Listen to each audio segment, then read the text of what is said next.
Good afternoon, everyone. My family and I would love to thank everyone here for coming out to this celebration of life for my dad, Ken Jenks. We also wanted to personally thank our family, friends, the DY community for your outpouring of support over this last year for us. The show of support, wow, there's so many people here today. I'm beaming with pride to know how cherished my dad was. How lucky am I to have Mr. Jenks as my dad? He was such a loving husband to my mom, Brenda, father to myself, Victoria, and Alexander, and so importantly, Grampy to my daughter, Sophia. My dad will always be my hero. His dedication, enthusiasm, and compassion spent towards his career and family drives me and mine today. He gave every student enrolled at DY, this school district, an equal chance at a comprehensive education, and that amazed me. Not only, though, was he dedicated to the community, but also our family. He was so supportive. Growing up, my siblings and I couldn't have possibly asked for a better role model. Like he was to every student's biggest fan, he was the biggest cheerleaders for us, too. My mom and dad attended all of our events, from band concerts to field hockey games to softball and cross-country meets. He was always there alongside my mom cheering us on. I still remember his smiling face looking at me while I was playing out on the field. A highlight for all of us, and I'm sure for my dad too, was when he was able to hand all of us our diplomas as we graduated from this high school. He was the most caring dad, husband, and grampy the world could ask for. Today, we would like to say a special thank you to a few people that helped us in the planning of this celebration today. Carol Woodbury, the superintendent of the Dennis Yarmouth Regional School District, for being so gracious in allowing us to use the high school. Sandy Cashin, the facilities manager, for helping us with everything that went into setting up the event today. Steve Foucher, who's the assistant facilities manager, and his ground crews for helping set everything up and get everything going this morning for us. To Reed Winham for helping us connect with Audio Associates, and for his students that are here today, help running the cameras and the sound. Alex Pendleton and the DY student and faculty ensemble for playing today. And Officer Nick Pascarosa for helping us connect with YPD's Lieutenant Mike Bryant and making sure we had everything we needed for parking and traffic flow. Now I'd like to introduce my dad's friend Brian Carey as the master of ceremony.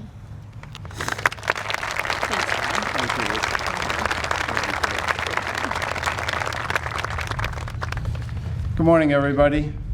Thank you, Liz. Would you all please rise? Remove your caps. As we pledge allegiance, the flag is over by Station Avenue. I pledge allegiance to the flag of the United States of America and to the republic for which it stands, one nation, under God, indivisible, with liberty and justice for all. Would you all please remain standing and keep your hats off as I introduce Julia Johnson to lead us in prayer in a moment of silence.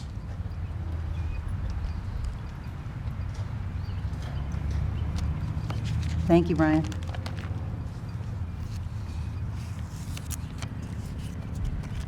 Please join in prayer in your faith tradition as I pray in mine. Dear Lord, thank you for allowing us to gather today to celebrate the life of Ken Jenks, husband, father, son, brother, train lover, and educator. We thank you for a life well lived, which impacted not just his family, but our community and generations of children within our community.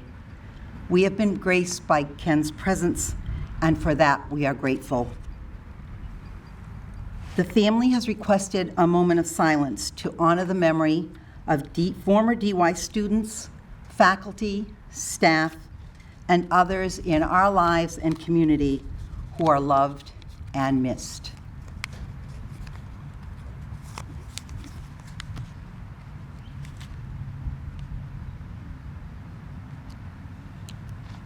Amen.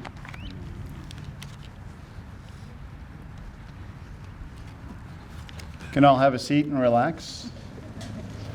At this point, I'd like to invite up the three Dennis selectmen, Selectman Jim Plath, Selectman Paul McCormick, and Chairperson Chris Flanagan for a short presentation.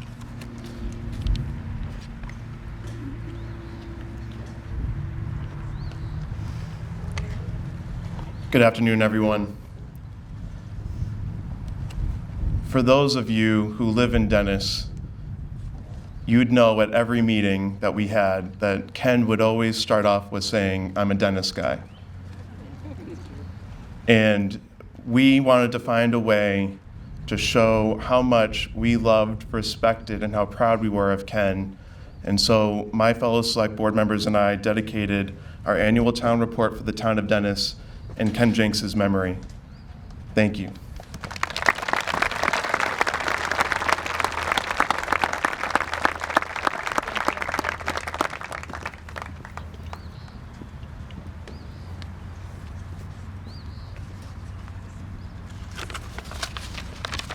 Thank you to the town of Dennis and all the selectmen, and please pass on behalf of the Jenks family, their sincere gratitude.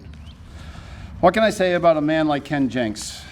Ken was the host of DY High School. A glow you could be seen when he roamed the halls and fields of his second home let's start this again. A glow could be seen when the halls, fields, and grounds of his second home were active and being used by all his students. It was never too early or too late for the building to be bustling. Ken lived, breathed, and loved all that was DY. Ken Jenks was 62 years young when he left us, leaving behind Brenda, Victoria, Liz, Alex, and of course, his granddaughter Sophia. His siblings, Alex, William, Tina, and all their families. It's hard to comprehend the loss of Ken still today. He will be forever the true champion for education, arts, athletics, and DY. When other districts were cutting music programs, arts, and athletics, Ken fought to keep them here at DY because he knew the importance of keeping students engaged. At graduation, Ken always gave credit to other schools in the district and considered DY the finishing school. Ken could often be seen at DY events, camera in hand, ready to capture that moment. And I'm sure he was the same at home with his family. And in fact, I know he was. He would do whatever it would take not to miss the important moments. I recall one evening at Matakey's when I bumped into Ken and Brenda. And shortly afterwards, I realized that they were there as grandparents, supporting Sophia. It made me happy to see him taking time for his family, for he was always giving so much of his time to the DY family. Ken had a gracious smile and a kind personality, a sense of calmness and respectability. Those attributes were never more important when he took the role of Director of Finance. Ken's red Ford Explorer could often be found tucked behind the administration building on Sundays for hours at a time. Most Sundays I would stop by for a quick visit, a nice chat, a piece of candy. He worked hard at that new role during critical times. It was there that I got to spend extended time with him, whether at the dump or during budget season. One particular memory I have of Ken, Jim might remember this one. We had a meeting with the Dennis Finance Committee and a presentation. This was early on during COVID. Both of us masked for a meeting we thought would last about an hour. Well, we all know how that goes, right? Over 2 hours later, Ken and I walked out only to receive a text from a viewer at home, and I quote, "There is a special place in heaven for both of you." Well, I don't know about me, but I'm quite sure Ken is up there looking down on us all today, probably right up through one of those holes in the sky. Ken was a Dennis guy. He always was a Dennis guy. The face of DY High School, a Rotarian, a friend, a brother, a grandfather, father, and husband. And will always be remembered as giving more than he ever took. We will forever be missed, and his legacy will live on from the DY community And I thank you, Ken, for everything you've given us.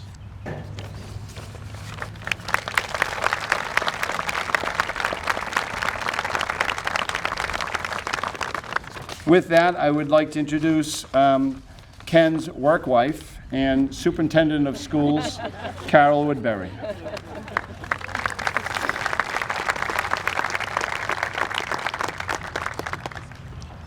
Thank you, Brian. I don't know about work wife, but we sure did spend a lot of time together. Sorry, Brenda. It's okay. Good afternoon, everyone. It's an honor and privilege to be here with you today to speak about my colleague and friend, Ken Jenks. So many lives were touched by Ken, as evidenced by the crowd that's here today. Thank you all for showing up as he would have done for you. It's a lofty task to share memories with a group of people who each have their own personal memories that can never be captured by just a few people who speak as representatives for so many. Each of you carries distinctive memories of Ken because he was the kind of person who saw you and was invested in your success. Before I speak more about our work together, I want to acknowledge the love Ken had for his family, Brenda, Liz, Vicki, Alex, and Sophia. While most of my knowledge of Ken will relate to his work family, please know that you were his number one. He so loved you, Brenda, and we know how much you loved him because of all the ways you supported Ken's love for DY. It's a special kind of love when you embrace sharing and supporting your spouse with so many. Liz, Vicki, and Alex, he spoke of you often, and I feel like I know you and his love for you through your father's eyes. He was so proud of all of you. Sophia, you held a special place in your grandpa's heart. There was nothing he wouldn't have done for you. After he became assistant superintendent, he would occasionally come down to my office and say, "Do you mind if I head out to the girls' field hockey game to watch Sophia?" Or, "Sophia missed the late bus, so I'm going to run out and take her home. Is that okay?" My answer was always a no-brainer, because in my mind I'd be thinking, of course, Ken, you already worked 80 hours this week. Please go and enjoy. Most important were the Fridays of school vacation weeks when he would skip Rotary, which he rarely did, to go to breakfast with his favorite date, Sophia. I understand that there often would be a shopping trip attached to that time together, especially around the holidays. Ken's work family knew that on Friday night he'd be heading out at 5 o'clock, again, like it was leaving early. He would be heading over to Mike's to pick up each of his family members' favorite meal for their Friday night dinner together after a long and busy work week. From time to time, Ken would share a favorite story of other family members, parents, siblings, and in-laws. Ken's work family knew how much he loved all of you. Unconditional love. That sums up Ken's approach to life. It was the underpinning and foundation of the culture he helped to develop at DY High School and ultimately the district. Ken was prone to write to the faculty as the December holidays approached. Certainly, his motivation was to wish his staff and faculty well over the school break, but his writing was so much more. I wish I had hours to read them to you in their entirety, but I know I can't do that. I have a file folder for you, Brenda. So I've chosen a few lines and paragraphs of Ken's own words to share with you so that you can all feel exactly what I'm talking about. On December 21st, 2012, he wrote, "We work in a tough profession. Quality education is physically and emotionally draining. I freely admit being a bit jaded and cynical at times, yet I am publicly admitting that I am also an unabashed sentimentalist, at least during the holiday season." He goes on to ask the staff a series of questions such as, who would have made sure no students go hungry in our building during the school day? Who would have worked with others to deliver 18 meals at Thanksgiving and then delivered another 16 this week? After this series of questions, he says, "Without you, the world would be a very different place for so many people. We make a tremendous difference in the lives of our students, families, and colleagues. In the end, perhaps the most important things we give all our students is hope for the future. Please know your work matters. We make a difference. Thanks to all of you for giving our students an opportunity for a wonderful life. December 13th, 2013. As I have said in the past, and will say again, we are in the most challenging profession. We, every adult in this building, always needs to be on top of our game because our work matters. We work hard and often feel exhausted because changing lives is hard work. We succeed because of your willingness to always do what needs to be done. Your dedication and sacrifices have meaning and make a difference to our students and families. In this one, Ken goes on to call out the impact of cafeteria staff, assistants, custodial staff, and office staff for their contributions to these efforts. He saw each and every person and knew them because he put in the time to know them. Every team member was important to the whole in Ken's eyes. December 23rd, 2014. This one was 5 pages. Trust me, I've cut it down. Here's the final paragraph. We have earned another successful year at DY. In light of the coming holidays, I first lean toward a classic line, perhaps as Tiny Tim's, "God bless us, everyone." After a bit more reflection, a quote from one of our coaches at the end of a particularly exhilarating season that saw some controversy is more apt. At the end of the season, our coach and team were leaving the playoff stadium.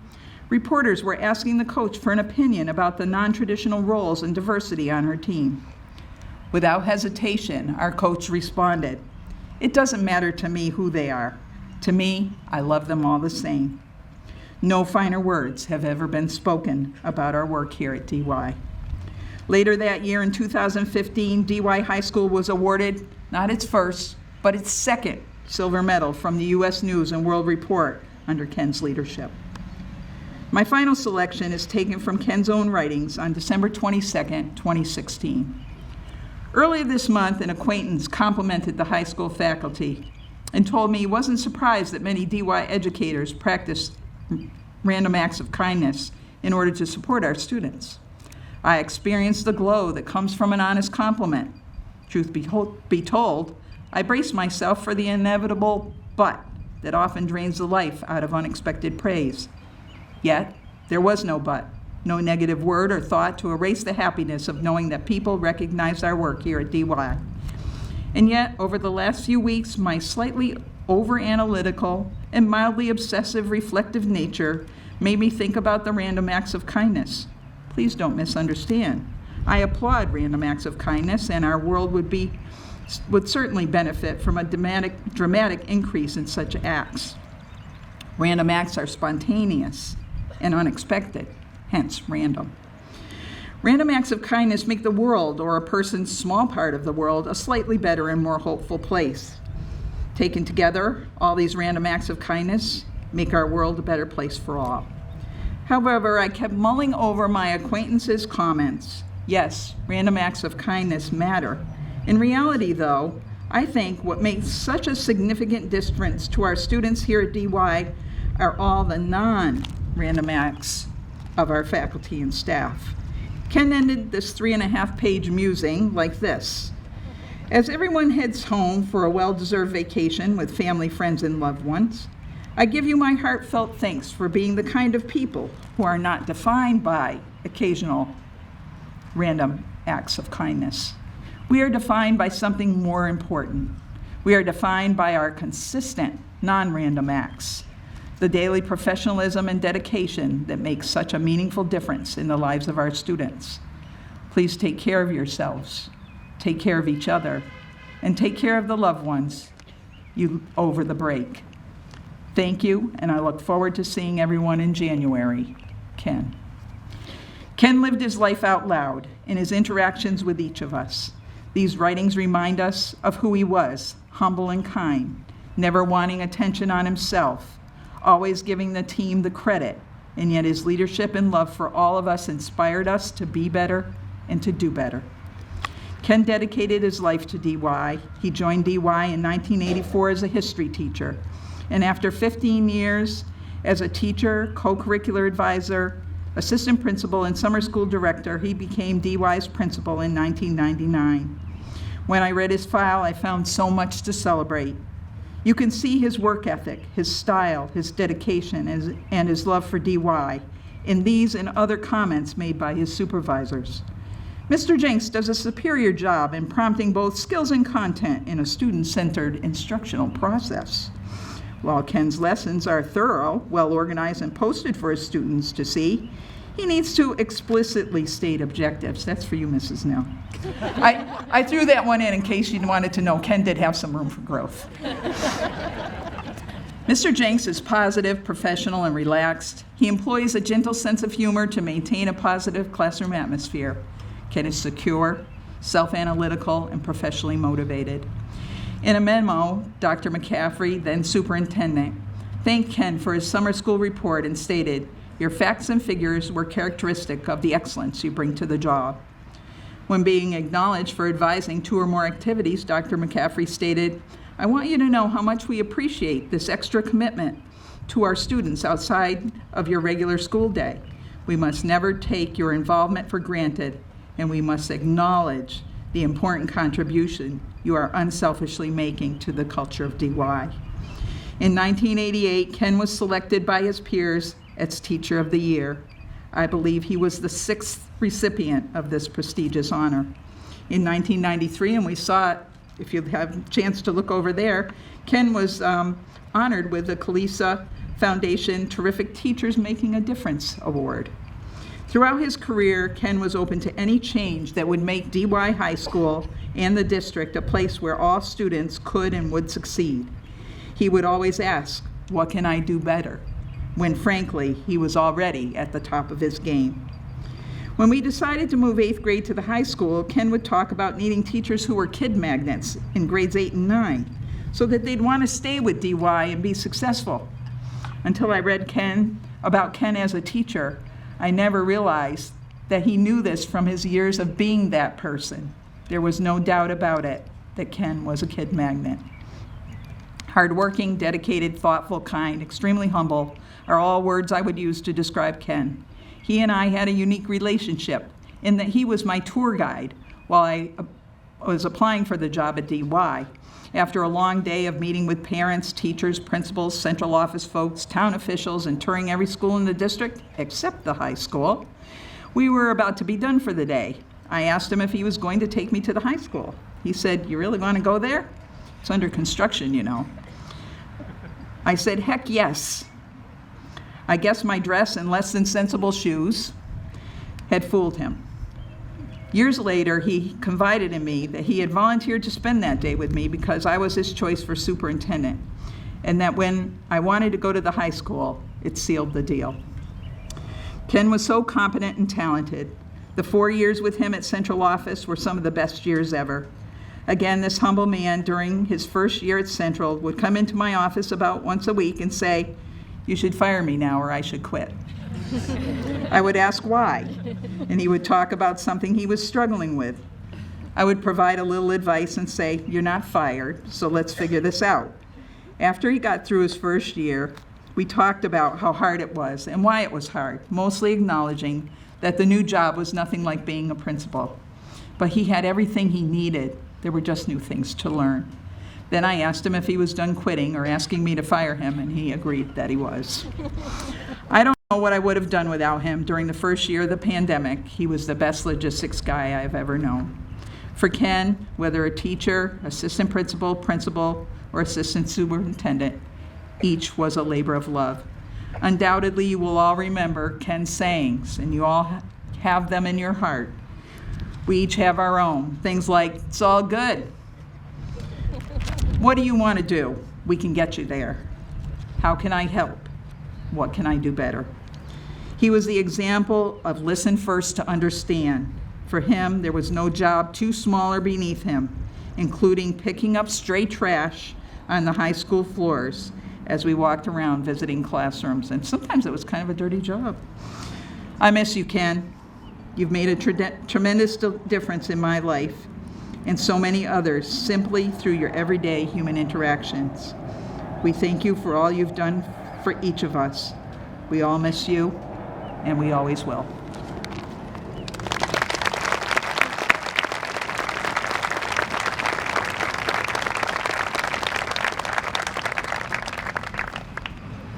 Thank you, Carol. Next, I'd like to introduce Ken's co-worker, retired principal and retired Army Sergeant Tony Morrison. Thank you, Tony. Good afternoon, DY family and DY community. Brenda, Liz, Vicky, Alex, and Sophia. Sophie, thank you, Sophie. I would like to thank you for sharing your husband, father, and grandfather with our DY family. In 2001, my life changed for the better. I interviewed with Kenneth Jenks and his team of Kathy Ryan, Richard Colby, and Tom Lemon. Ken and his team gave me the opportunity for what would become one of my greatest and most cherished careers. Ken, I truly thank you for the opportunity to serve alongside you at Dennis Yarmouth Regional High School in the DY district. I will never forget you. You changed my life. Amen. I'm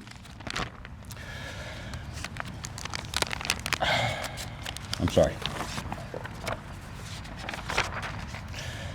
Ken touched so many lives as principal of DY, not only here in our community, but across the world. My goddaughter, Noah Lorenzo Casado, a 2017 Dolphin graduate, now a Dolphin employee, is here with me today. Noah is from Alcalá de Hernández in Spain, and upon her parents' mantle sits her graduation picture with Mr. Jenks, who is considered a prominent family member. I have seen Ken's picture too on a mantle in Alzey, Germany. There are so many students here and around the globe where Ken lives on as part of so many cherished memories. I would like to share with you my memories of my boss, my mentor, and my friend. In 2001, I was a newly appointed assistant principal here at DY Regional High School, home of the mighty, mighty Dolphins. And during my first days on the job, our country was attacked on 9/11/2001. We were all in a state of shock, and as a member of the Massachusetts Army National Guard Aviation Unit member, I was immediately placed on active duty. I informed Ken of the situation and how I was concerned about leaving the school shorthanded in a time like this, and that I would be traveling back and forth from DY to the base. Well, Ken took me aside, and he said, "You will do what you have to do for you and for us, and we support you 100%. And I want you all to know that those words will stay with me forever." And during that awful day, I watched as Ken reassured students, staff, parents, and the community that DY was safe and that we would all be okay. Ken maintained a leadership role worthy of any I had ever witnessed in the military, and including having to console a staff member whose spouse had perished when the first aircraft hit Tower 1. I will always remember thinking that Ken functioned as noble as any leader I have ever encountered. Ken's support of our military never wavered, and upon my return from the Middle East deployment, Ken personally assisted me with my transition back into my DY responsibilities. And that was a tough task. I know Officer Nick will attest to that. And I will forever be grateful for his guidance, his patience, and his kindness. As a tribute to Ken and the support of the district and our community, my helicopter unit received clearance to fly members of the district. I had the honor of having Ken and Carol fly aboard my Black Hawk helicopter for a bird's eye flight around the Cape.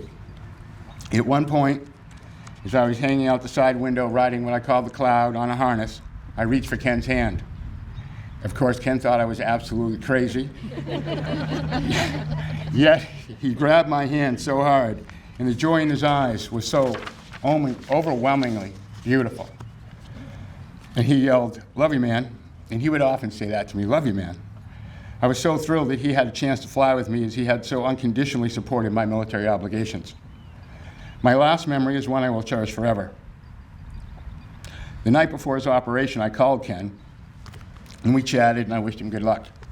I remember telling him, "Hey, I cannot bring you a cigar this time from Miami because Brenda's going to kill both of us. So that's not going to happen." He said, "I love you, man, and thanks for the call."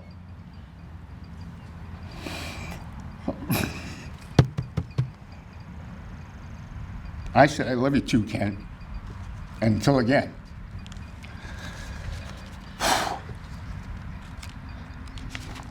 So Ken, I love you, man, until again. Te quiero, mi hermano. Thank you.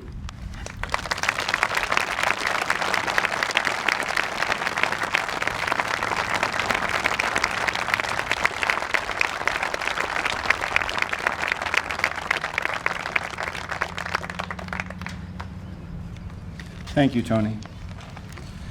Next, another coworker and friend of Ken, Miss Julia Johnson, retired librarian at DY High School.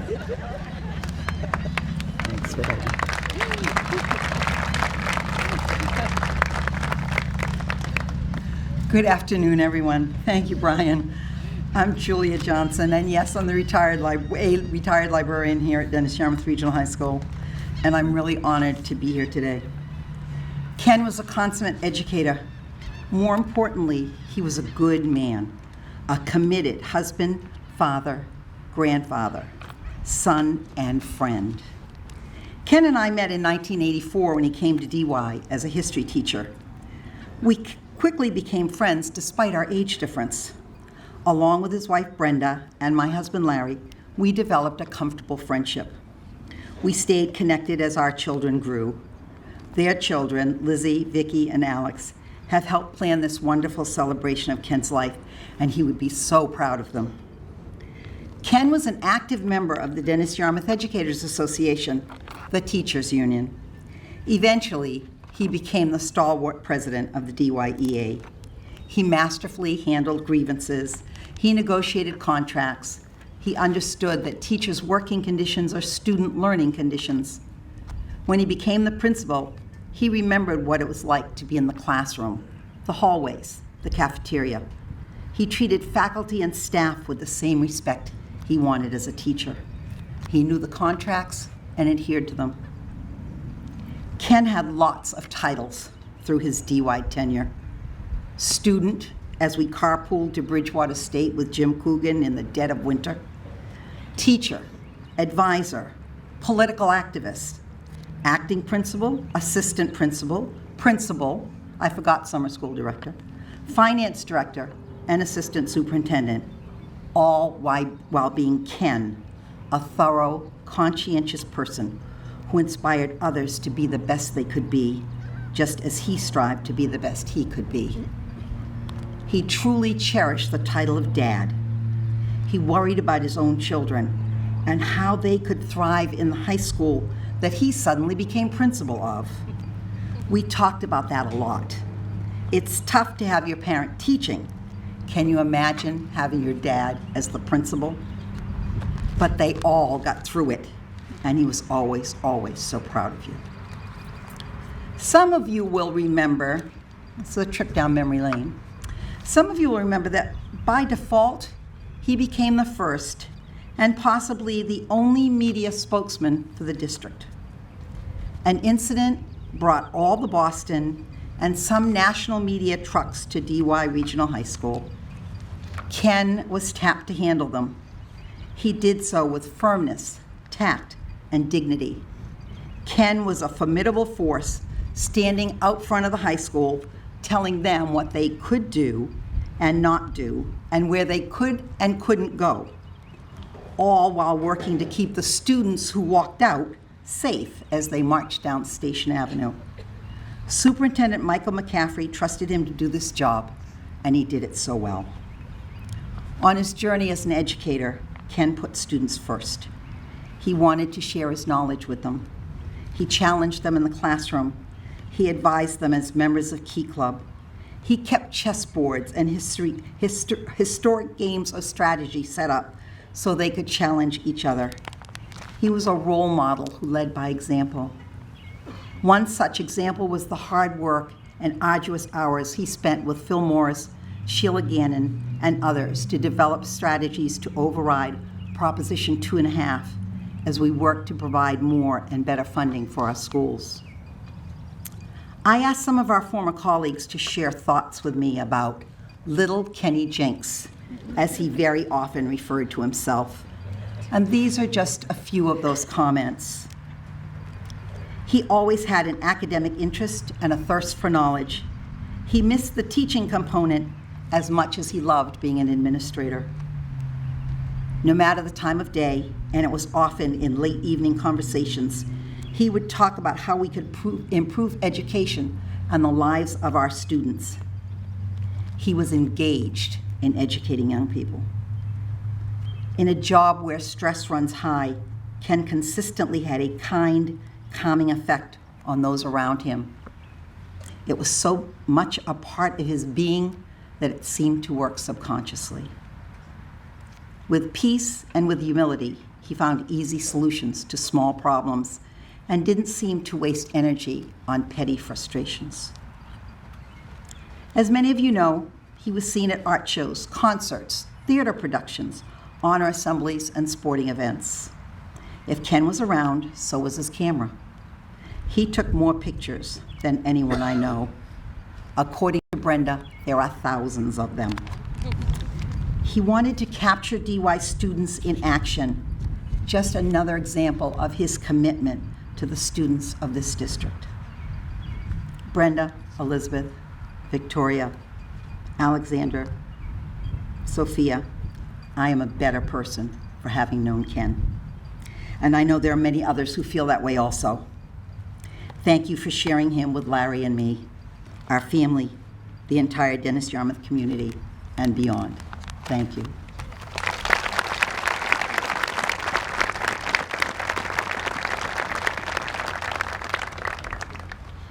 Thank you, Julia. Our next two speakers will give a different view of Ken. Both are students and now parents within the district. So our first speaker is current chairperson and longtime chairperson of the DY School Committee, Jenny Landers.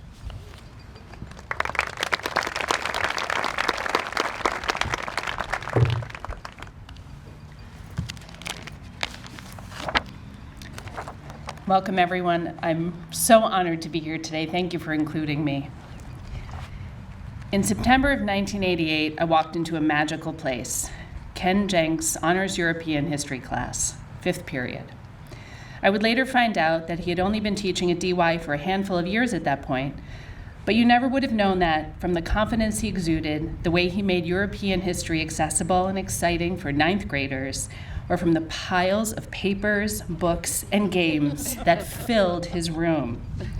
During the day, his room was a space for intellectual debate, intense learning, and critical thinking. When I asked other DY alum for memories of Ken, one alum said this: "His class instantly captivated me because of his passionate and exuberant teaching style. I looked forward to his class every day and got there as fast as I could and stayed late just to get a few minutes extra discussion about the topics we were covering. He was more than a teacher. He was what educators should aspire to be. He was a mentor, a storyteller, an entertainer, a role model, and someone you could rely on all rolled into one." And from another student: "Not only did he make history one of my favorite subjects, he also made every student feel special, worthy, respected, and most of all, heard." And another former student told me that by dispensing with the typical classroom formalities, Ken gave students inner permission to see themselves as worthy of an equal voice with the adults in their lives. When the school day ended, Ken's classroom was transformed to a space where a different type of learning took place.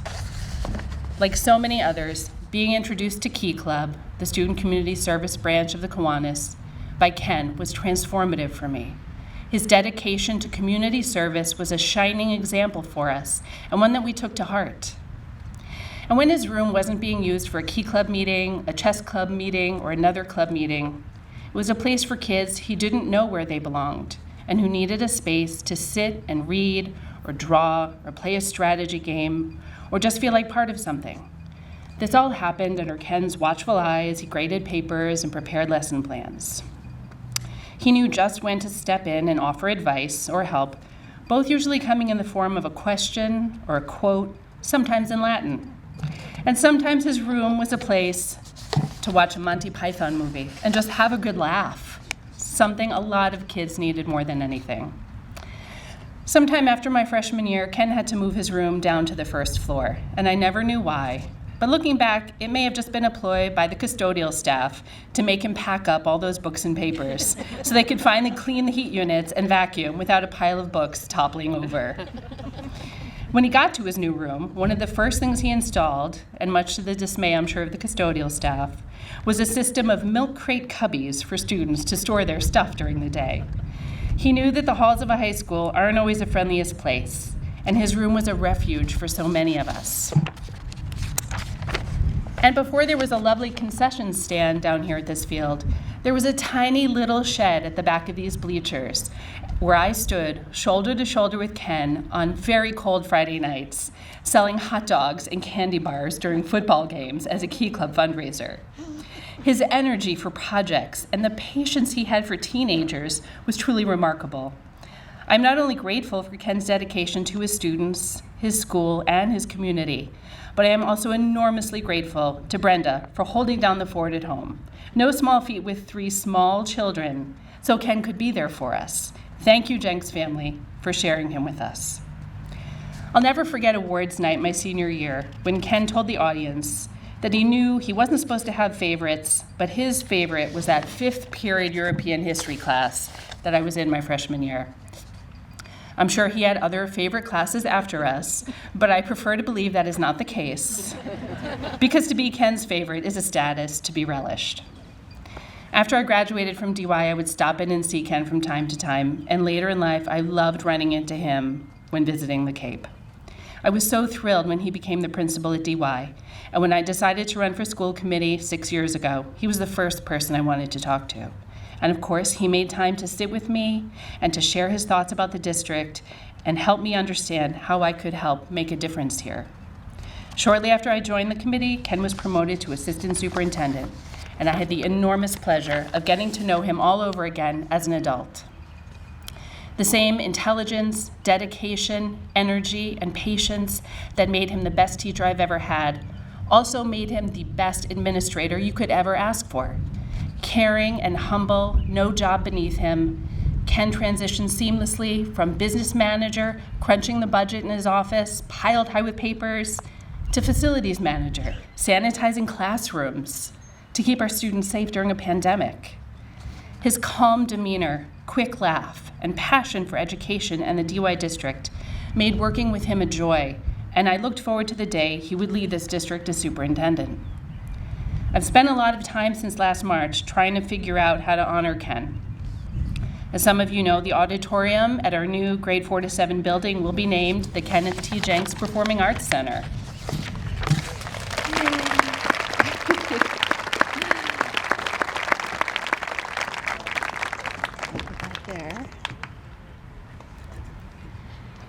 And today I'm pleased to announce that along with Brian Carey, Joe Tierney, and another student and friend of Ken's, Aaron Smith, and with the blessing of the Jenks family, we have created the Kenneth T. Jenks Student Enrichment Fund. A fund of the Cape Cod Foundation, this fund will support student initiatives and projects. A generous donor who wishes to remain anonymous has offered to match the first $5,000 we raise by September. So we expect to have a very healthy fund and to start awarding grants in the 22-23 school year. We hope this fund will supplement and enrich educational opportunities for DY Dolphins in a way that honors his memory and the everlasting impact that Ken has had on all of us. Thank you.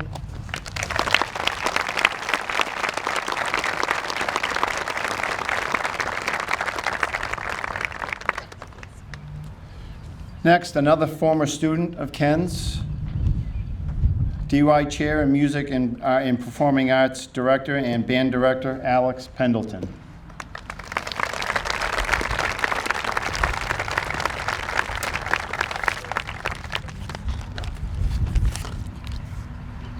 Good afternoon. Ken Jenks, or as we used to simply call him Jenks, was a great friend, colleague, mentor, boss, and former teacher. If it wasn't for Ken, I would have never moved back to Cape Cod, worked at DY, married my first love, Lisa, and basically have the amazing life and family that I have today. See, he was my history teacher freshman year at DY on the red team in the early 90s. And to this day, I think of him as one of the greatest teachers I've had, grade school through graduate school, and was always ranked in the top 5. He had a passion for teaching that was infectious and made learning so much fun, you didn't realize you were even learning. Learning history through games such as Machiavelli, doing mock trials, and analyzing historical quotes such as "history is bunk." His room was a safe place for students to hang out before and after school, and I was one of the fortunate ones to have one of the coveted cubbies in his room. It was a common thing in the early 90s just to simply hang out in Jenks's room. So how did that change my life? Well, Jenks was such an influential teacher that he was invited to one of my best friend's weddings the summer after we graduated college in 1999. And at that time, I was living in Ohio, looking for a permanent teaching job with absolutely no intention of ever moving back to Cape Cod. At that wedding, Ken was there and got talking to my dad and had mentioned that there might be a job opening in the district and that I should consider to apply. To make a long story short, after a few weeks of the wedding, I applied, interviewed, and got the job. I left my life in Ohio, moved back to Cape Cod to be a music teacher in the DUI district, and I've been working here 23 years. Meeting back up with my high school sweetheart, Lisa, we began dating again, got married, started a family, and now our 3 daughters attend school here at DY.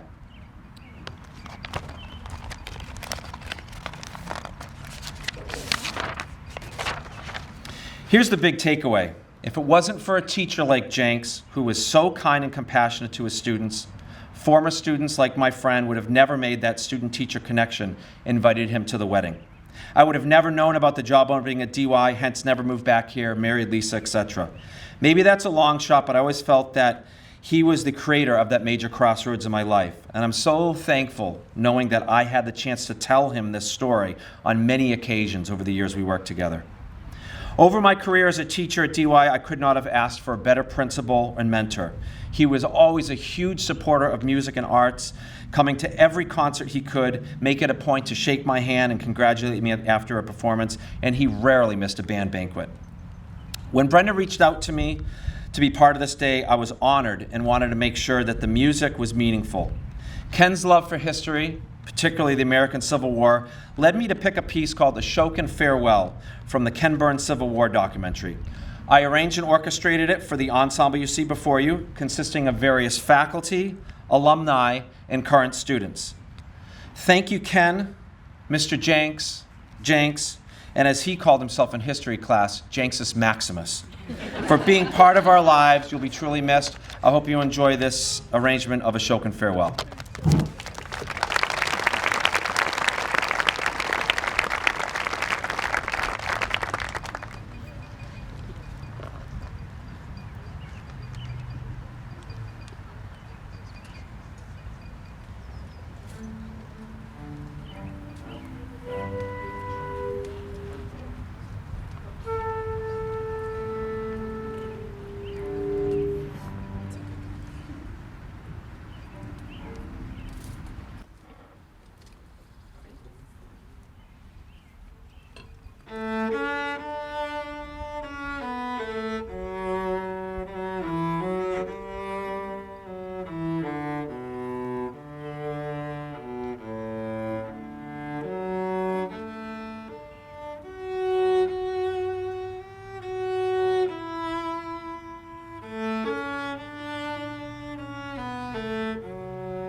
to the sound of your laughter, the magic of moving as one,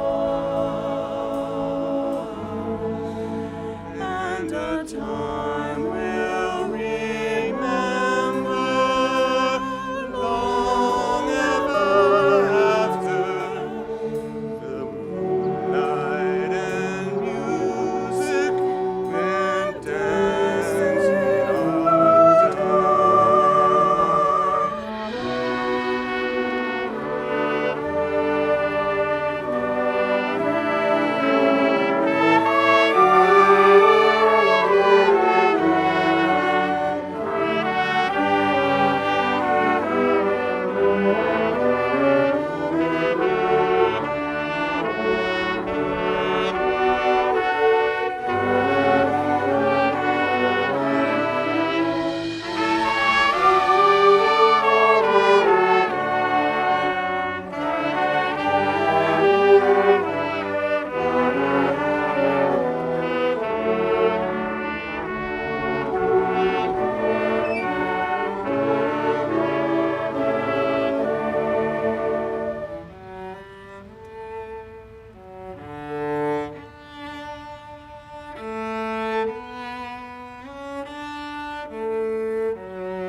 Thank you very much, ensemble, Alex.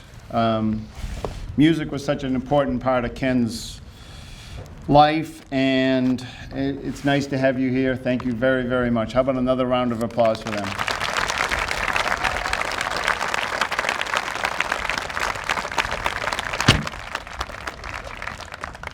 I don't know whose that was. So before we get into our last three speakers, I just want to take a moment and recognize some people. There's a long list of people who would like to speak today, and obviously there's only so much time, but quick run through the crowd. I'd like to thank and recognize Tim and Lisa Whalen, State Rep Tim Whalen, for being here. Board of Selectmen members from the town of Yarmouth, Mike Stone and Tracy Post, I saw earlier. Dr. Paul Funk, principal of DY High School and longtime teacher here. Retired school resource officer and someone who really, I think, it meant a lot to Ken, Pat McCaffrey somewhere. Where are you, Pat? Thanks, buddy. Joe Tierney. I'm losing my mind.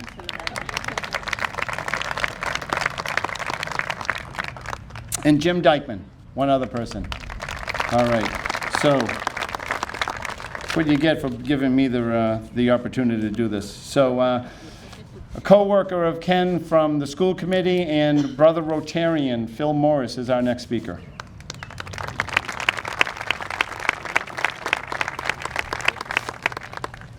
Phil, yes? You have your speech, right? Thank you. Thank you, Brian. I didn't get a chance to know Ken, and then when I got to know him, I came up with so many ideas that I could talk about that I would lose re-election. So I'm not going to I'll keep it simple and sweet, which when it comes to Ken is easy to do. I didn't get a chance to meet Ken until he was the union head and I was the chair of the high school parents council. And we were having a discussion about the fact that we were threatened with a Prop 2.5 override because the Yarmouth FinCom claimed we never gave any information out.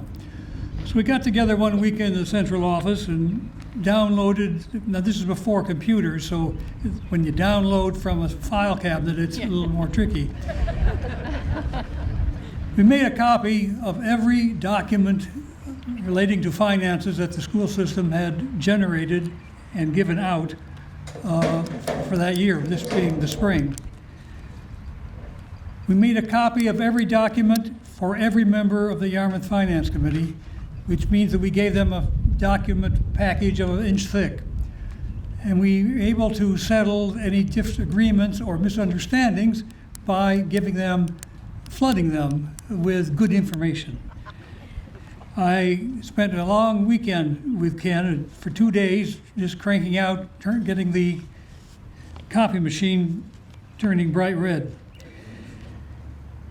When in between times, I was on the school committee. He became principal, acting principal first, then principal. He appointed me the community representative on the high school council, which gave me a chance to see him handling issues as they came up and shared with other parents, since I was not as young as some of those parents. I'd look around and realize I have to wear a hat to keep my hair from getting bleached. Which brings me to the fact that I use humor as often as I can to smooth over rough spots. And when he joined Rotary in March of 2000, sponsored by Peter Carnes, police chief, we hit it off again.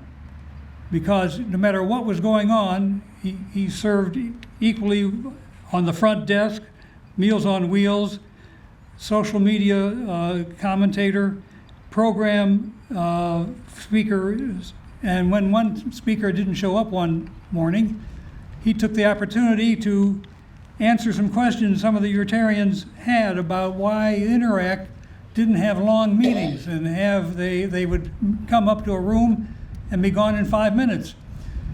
So he went in some detail explaining how communications with kids and teenagers is not like when we were teenagers back in the last century. It actually means that they can make decisions, have discussions via their cell phone, their smartphone. They don't need to spend long times in meetings. That's why so many students got to be really active in a number of sports, which he promoted, and as well as performing arts, clubs.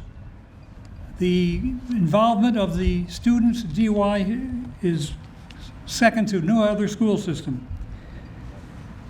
The other aspect of Ken involved his love of photography.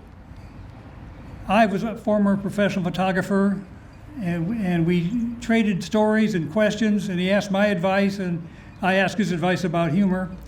I think he got the better part of the deal because I gave him all sorts of material, but he didn't use it. He had his own. But the thing that really struck me about getting with Ken Jenks, discussing history, he talked to me about my experiences as a Vietnam veteran. I queried him with his views on history and international situations. And students would come to me with his suggestion to answer questions or to give background. I really felt that he opened doors and gave me an opportunity to get to know kids. I mean, I have 2 daughters of my own, and they got kids. I don't know how that happens. Well, actually, I do. The nice thing about his involvement, he was on the high school renovation committee, and he was on the new Mattakese Middle School Innovation Building Committee. He was particularly concerned that security and what cares for the kids are done right. When we had our executive session to discuss what security systems should be put into place, he said, don't worry, the kids will know where all the cameras are anyway. They'll wave their hat, and they'll even make performance measures for you. But he really knew a lot about construction, or what he came to. So his involvement on the high school renovation came in with a good crew of people, under budget. It was a little later, a couple months later than we wanted, but it's a pretty good school in terms of its renovation. It was first built together in 1954. Last of all, I wanted to share with you, in addition to his involvement in Rotary for 22 years, is the fact that he wanted to take photographs not just in school events, not just at STEM services and classes, but also he was a chief photographer for our weekly newsletter, which, considering the fact that he had a couple of other jobs to do, was considerably thankful. Having been a photographer, I enjoyed watching him in action, and he always wanted to know how he could better do a job of doing photographs of astronomical events.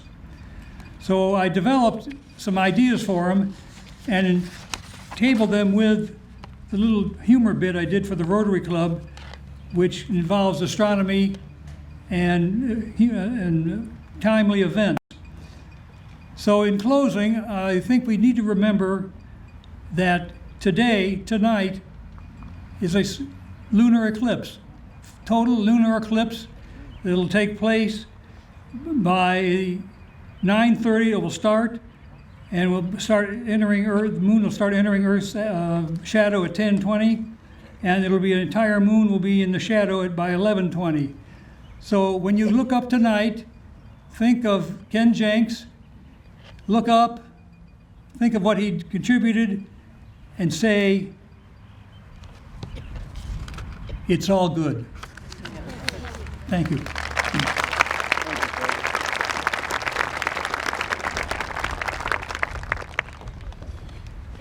Next is coworker Ann Nell.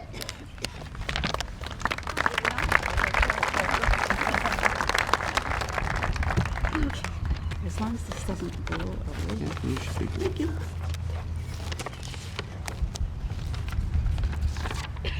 Good afternoon.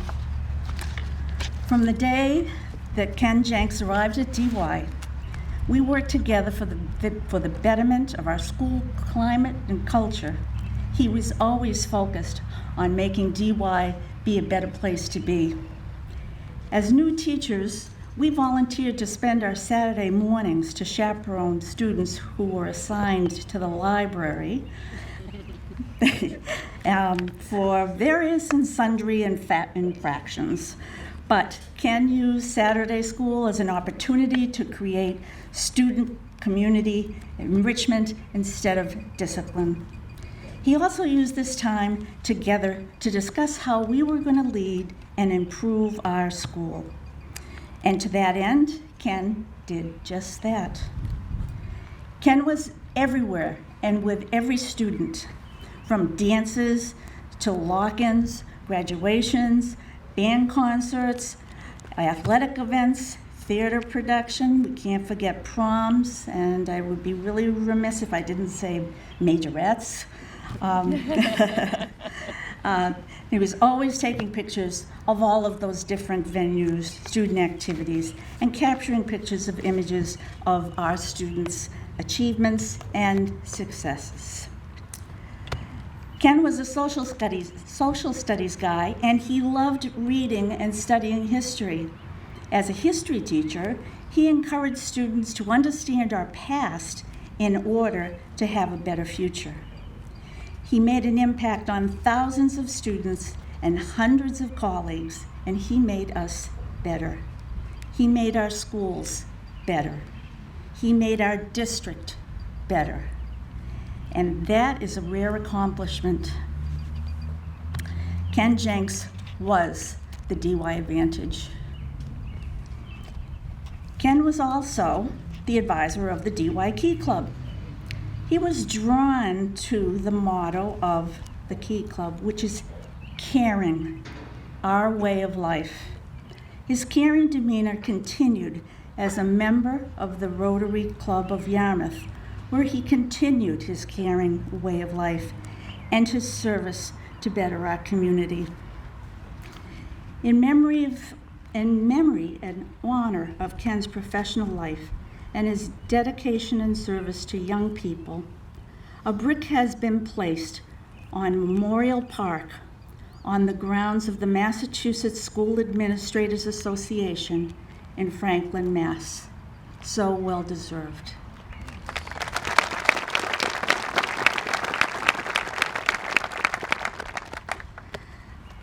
Please keep these thoughts close to your heart. Those we love don't go away. They walk beside us every day, unseen, unheard, but always near. Still loved, still missed, still very dear. Ken Jenks, you will forever be in our thoughts and in our heart. Thank you. Do I have the Thank you. Thank you very much, Ann. It's good to see you back here. Next is School Resource Officer Nick Pascarosis.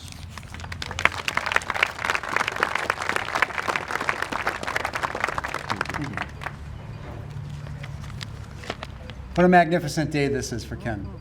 This is really something. Amen. Thank you everyone for coming.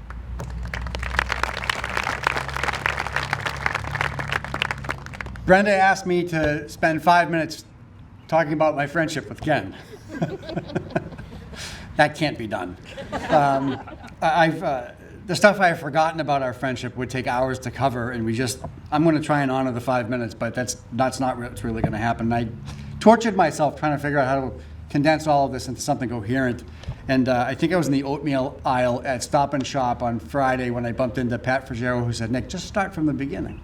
I'm like, okay, Pat, that's a great idea. So thank you, Pat. It all came together in that moment, sort of. So when did it begin? Probably the winter of 1995 at a basketball game. Ken was working the basketball game, taking tickets. That's where I met him. I was new and had been there only a handful of months, and I was also working the basketball game, which was not very eventful. And so we were killing time by talking. And he was a fascinating guy, and he was a history teacher, and I was interested. And I think I asked him like 100 questions. And I kept asking him questions. You would never know I got a D in junior high history. I asked so many questions about the history. And he got this weird look on his face after a fashion. He was great. He answered everything. It was very engaging. And he got this weird look on his face. I went, I'm annoying. I've done it. I've annoyed him. And instead of getting any sort of reaction like that, he said, hey, you want to get a beer after this? I was like, psych! Yes, yeah, I do. I really do. And that was, as they say, if I'm going to use one cliche, that was the beginning of a beautiful friendship. That was the beginning. So I can only give you highlights of a vast middle of the story. Ken, who did everything, actually took the Yarmouth Citizen Police Academy because I told him about it. I was running it. He took it. Not a small undertaking, about 10 weeks, 12 weeks probably. And then he helped us get a Citizen Police Academy class together for our high school kids who couldn't do it. And so he and I, I'll say co-taught very loosely. I was present. I was the technical advisor. I watched the master at work. And that was a treat. We even staged an event where a kid came in with a baseball bat to attack him, and he wrestled the kid. It was very convincing. With the baseball bat. And what we ended up doing was having everybody in the room who witnessed that write a report as a witness, as an exercise. So he was game for anything. When he moved into administration, that's when the fun really began. And it wasn't all fun. We also got into a little trouble. Have you ever met anybody who's banished from a town? Ken and I got banished from Dennis. Yep. Totally unjustified. And as a Dennis guy, Ken received his forgiveness very, very early. I spoke to Mike Whalen about my part, and he said, let me think about it. But we were being proactive, and the mission there, we do not have time for that story. The mission there was we were doing what we do. We were protecting kids from themselves, which is 40 to 60% of this job, and making sure that they were okay through senior week. And feathers got ruffled, and I got kicked out of Dennis. And so did Ken, because he was my partner in crime the whole time. He was our onboard photographer. You won't be surprised to find out. And that's what happened there. When Ken moved up to be principal, that was amazing. I was so excited for him. And the really cool thing was that we had developed such a shorthand working together that we weren't finishing each other's sentences. I would walk and he'd go, yeah. And he would do the same thing. We all, no, yeah. Yeah, we gotta, yeah. And we would just know. We would know. It was very efficient. And that kind of shorthand got us places fast. When we were working a crisis, we got to the what are we going to do about this part? We were through that instantly. And we got to, this is what we're doing. And we were always feeling really good about it because we had such a wavelength sharing that we had to get everybody else up to speed with us. That's what had to happen a lot of times. And people were like, oh, these guys say we're going to do this, and so we would do it, and we would get it right, and it was really cool. That's where our worlds really merged, and we were able to. I mean, I was immersed here. It was an immersion in the educational world. A lot of people from the police who work in schools feel like they've occupied enemy territory. I always felt like I had an embassy. I always felt really good about it. People here were always terrific to me, and I was happy to hold up my end and learn their ways and customs and language. And it was harder for Ken because he was here learning it from me or from the Citizen Police Academy, or he participated in a lot of the training that we would put on for our people, so he understood what we were doing that would support the school mission and school safety. He let us shoot paintballs at him, like all the time, with a smile on his face, and he enjoyed it. But Ken did everything. He was learning stuff, and he used all that information to make a better school and make a safer school. We did a lot of stuff together, and I could never give justice to all of it in the very short amount of time I'm trying to honor here. That one was not mine. Thank you. We work for government, and so I guess I would sum it all up by saying we spent a lot of time pushing the rock up the hill together. A lot of time pushing the rock up the hill. And if you've got to push a rock up the hill, do it with a friend. The rock is not lighter, but you laugh about it a lot more. And it makes the work a little easier. To give you one highlight of some of the things one of the things that we did together that I'm particularly proud of and was particularly important. I'm gonna actually take this from the Dennis Town Report, which was presented earlier today. This is a quote out of the honorarium for Ken. Ken was instrumental in establishing the safety plan for all of the staff, all of our staff and students. The Ken Jenks factor in the safety and security equation cannot be overstated. His contribution to the safety and security of all DY students and staff is immeasurable. Now, I want to say I couldn't say that better myself, but I actually said that. It was expertly lifted out of our Safe Schools Monthly newsletter and expertly compacted into that line, which I'm very excited that the folks from Dennis included in their town report as that honorarium, because you cannot overstate Ken's role in this. You can't. We were talking about stuff that no one would talk about when we talked about school safety. We go far, far back in our history of this stuff. We're old hands at it. We were thinking about the unthinkable before anyone was willing to have a conversation about it. And we were working our butts off to come up with answers to it way before you could go to the shelf and take something off the shelf and open the box and say, I bought a program, we're all safe now. We had to invent it. And we didn't just have to invent it, we had to sell it. Because people didn't want it.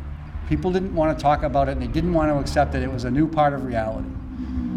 And so while I might have been the mechanic or the blunt instrument in all of this, Ken was the finesse. And he said, here's how we're going to sell it. Here's what we need to put in it. Here's who we need to convince. And we did it. We accomplished it. We got it done. We got this school district up and running, and people came from everywhere to find out how we did it. When we ran our first lockdown drill here, there was stars and bars and uniforms from everywhere. I think we had an admiral from the Libyan Navy here. There's uniforms I never saw before in this room watching us do our thing, which was gratifying and terrifying, and it went great. And what happened is that so many people came and asked us, we actually took our show on the road. And we did a lap around the Commonwealth of Massachusetts teaching people how to get their programs up and running and get it started. That can't happen without collaboration. Can't. And one of the things that, when I stood up in front of the room full of people, there was me and my partner at the time and Ken, whose presence was indispensable. Because the room was full of cops and firefighters and school people. And the cop kids can't sell it to the school people. They have to hear it from the school people. They have to speak the same language and understand that this is going to be okay. And when I was standing in front of the group, something that wasn't in the script, it wasn't in the curriculum, it just came out of my mouth, and I said, you got to work with people, and the one thing that makes this all work is that Ken and I are friends. And the world, I remember feeling like the world stopped because I'd never said that out loud before. It was just true. And we're guys. We don't really talk about that stuff unless you're hanging out the door of a helicopter and you say, "I love you, man." I still haven't gotten my helicopter ride, so I have to go by what Tony said. I gave it voice, and I'd never given it voice, and I don't remember Ken ever having given it voice, but that became part of the show every time. And I would encourage people, you don't need to get together all your stakeholders and have the meeting. I said, take the guy you got to work with out for a beer. Become friends, get to know each other, because this is going to be hard, and you're going to have to be in the same trench. And you want to be in the trench with your friend, not a colleague or a coworker. You want to be in the trench with your friend.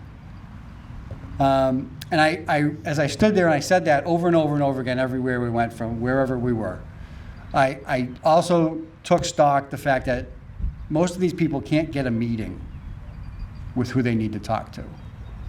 And how good I had it. How good I had it. And I say it all the time. It's not lost on me that how good I had it working with my best friend and how much we were able to do together.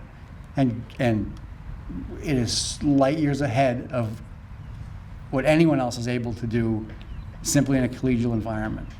And I would say it, and I meant it, and they should all become friends. And I think that it would be great if everyone on planet Earth and the aliens in space had one thing in their life that they could say about their aspect of life. I had it better than anybody else. And I can say that, working here with Ken. I had it better than anyone else. We developed a doing it with you, not to you philosophy, and we sold that. And that show was on the road for quite a while, just to help people get things up and running. So Ken's efforts made kids safer everywhere in Massachusetts. When Ken got promoted to assistant superintendent, boy, that was the hardest good news I ever got. Because the sharp reality was that the day-to-day stuff that I treasured had to end. And I had to be optimistic that this new opportunity for Ken and the great things that were going to come from that for the district and his family also were going to translate into something cool that we were going to be able to do together, even if we weren't going to be shoulder to shoulder doing it every day. We would be able to accomplish something even greater.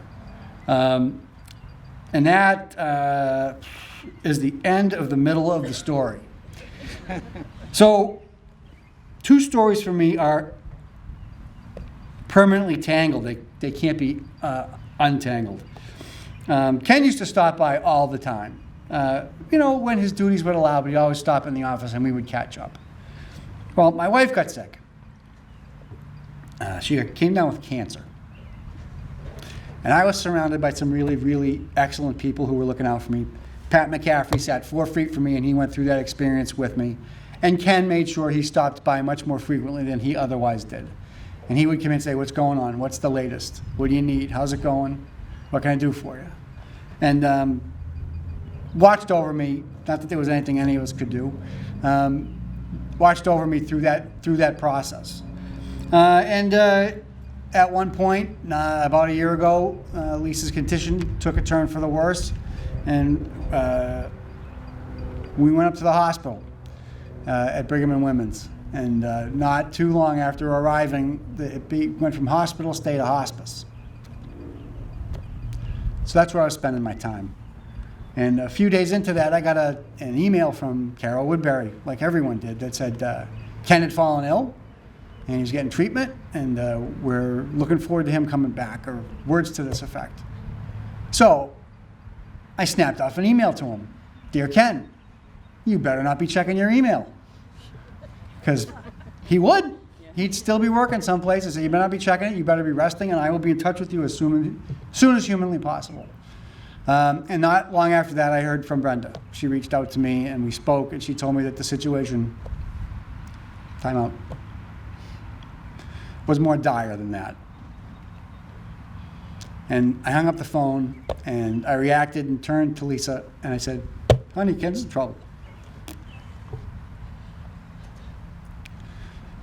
We'd already had our last conversation days before that, so it was a very isolating moment.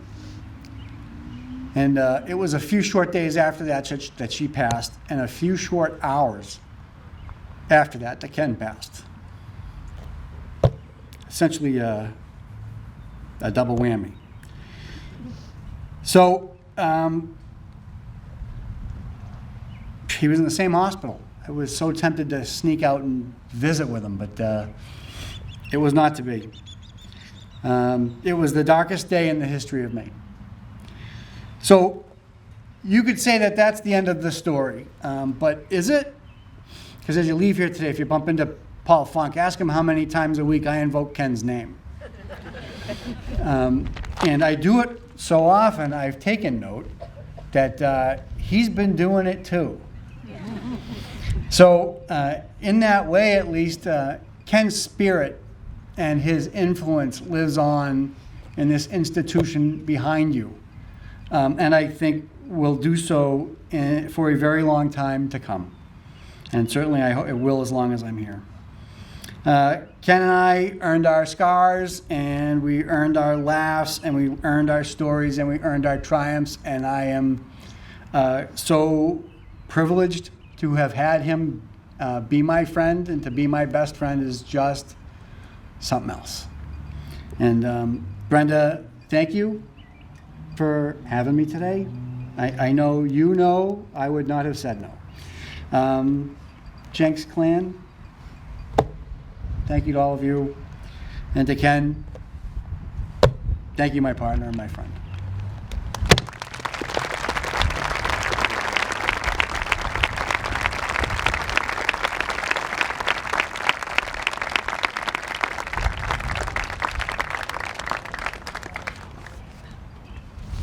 Now we will hear from Ken himself in his own words.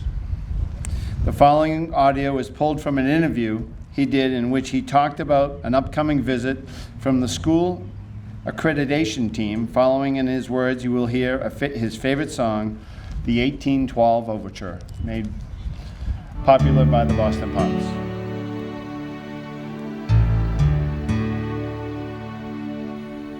I don't think any of us ever get better at doing something, whether it's music, sports, being an artist, being a student, and mastering subject matter, without hard work. I think you always go, is it worth all the sweat and the analysis I'm putting in? Is it really worth it? And I think the answer is always yes, because again, it's about growth in the end. And again, whether I'm a student, an athlete, a musician, an artist, any realm, there's always a struggle to get better, and I think it's a worthy struggle.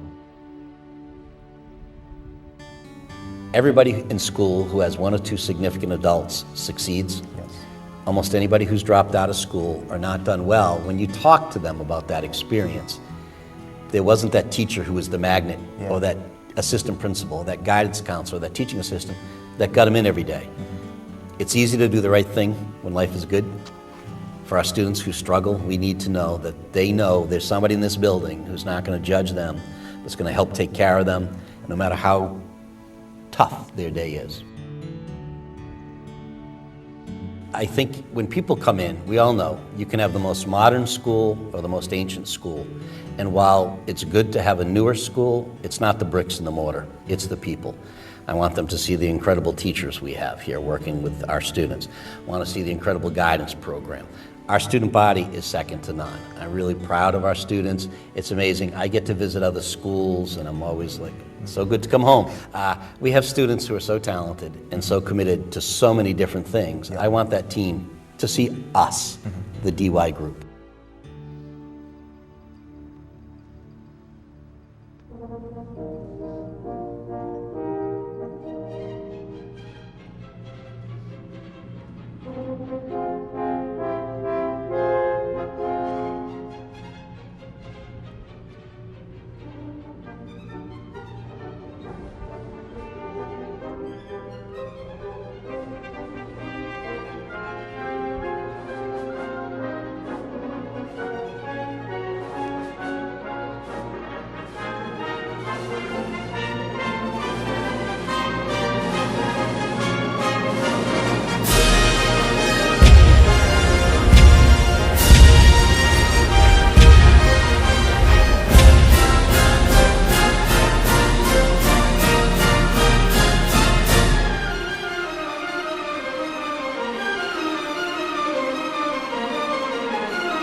So just a couple housekeeping moments. I want to thank Brenda and her family for inviting me to participate and help keep things moving.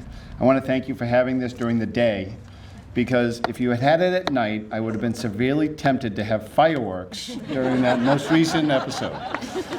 And then Nick and I probably would have had to have a conversation. Not again. But thank you very much. Everybody loves you, loves your family, all of your family, and we're here to support you.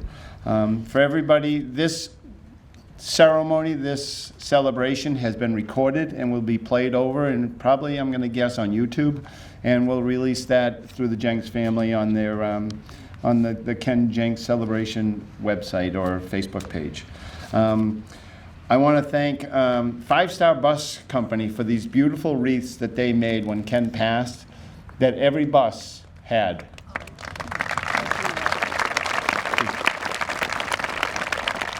And that was Christine Roberts from 5 Star. And the gentleman that I was pointing at, school committee member Tomas Tolentino, was here as well.